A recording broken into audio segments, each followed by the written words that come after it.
SpaceX is preparing for the largest public market debut in history. With an impending S-1 filing, they target a record-breaking valuation of $2 trillion.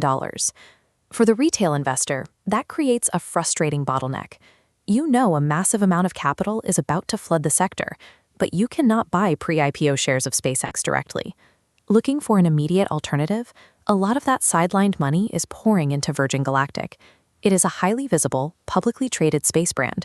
But that rising stock price is driven almost entirely by a halo effect. It is retail capital parking itself in a space-adjacent ticker, completely disconnected from the actual financial realities of Virgin Galactic. Allocating your money based on brand recognition during a sector surge leaves you exposed. To safely capture this momentum, we have to look past the ticker symbol and find companies with true structural overlap to SpaceX. We have a strict timeline.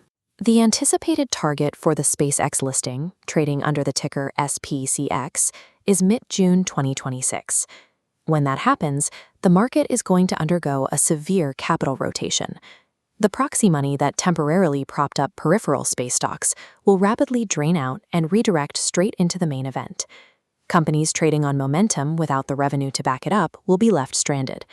They rely on continuous market liquidity to survive, and that liquidity is about to move elsewhere. Surviving this shift means moving your capital now into equities that either directly compete in SpaceX's operational arenas or hold actual stakes in its equity. Holding Virgin Galactic into the summer of 2026 is a high-risk game of musical chairs. If you want a long-term position in the space trade, it is time to pivot to structurally sound alternatives. Let's look at what Virgin Galactic actually does. They are a highly specialized consumer company focused exclusively on suborbital space tourism. Compare that to the SpaceX model. SpaceX dominates orbital launch services.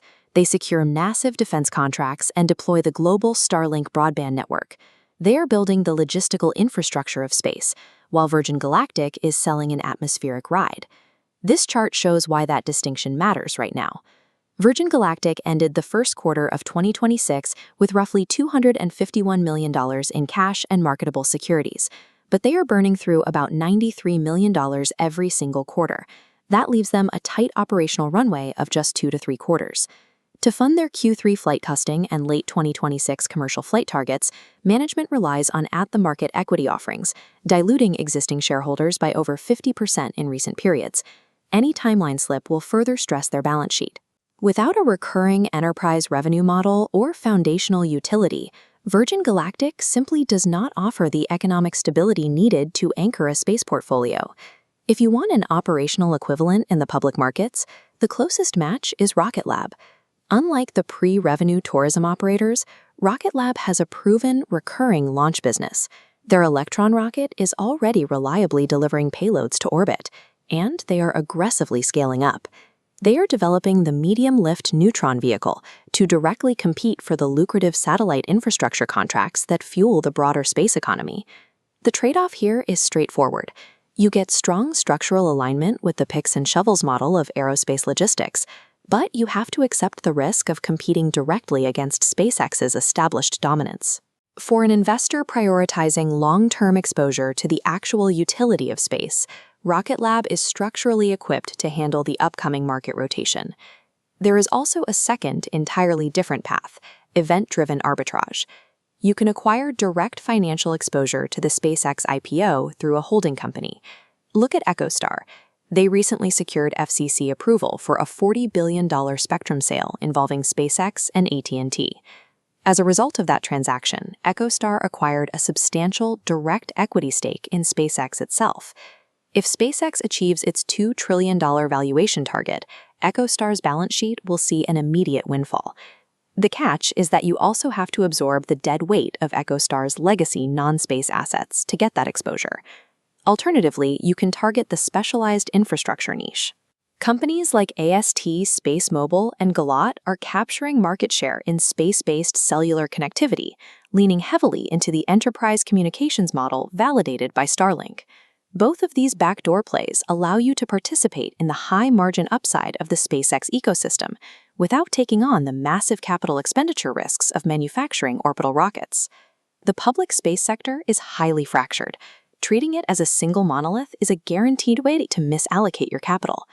This flowchart maps out three distinct paths: arbitrage, infrastructure, and speculation.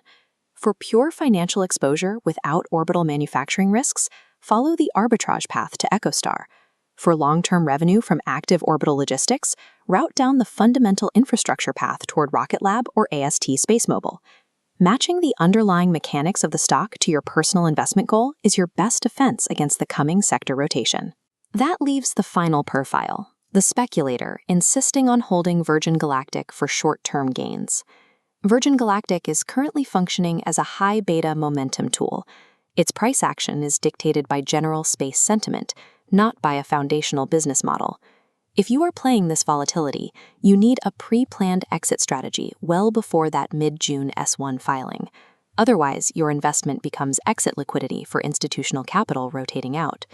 When the summer of 2026 arrives, the massive wealth generated by the space IPO will flow to the companies building real infrastructure in orbit, not the operators of suborbital tourism.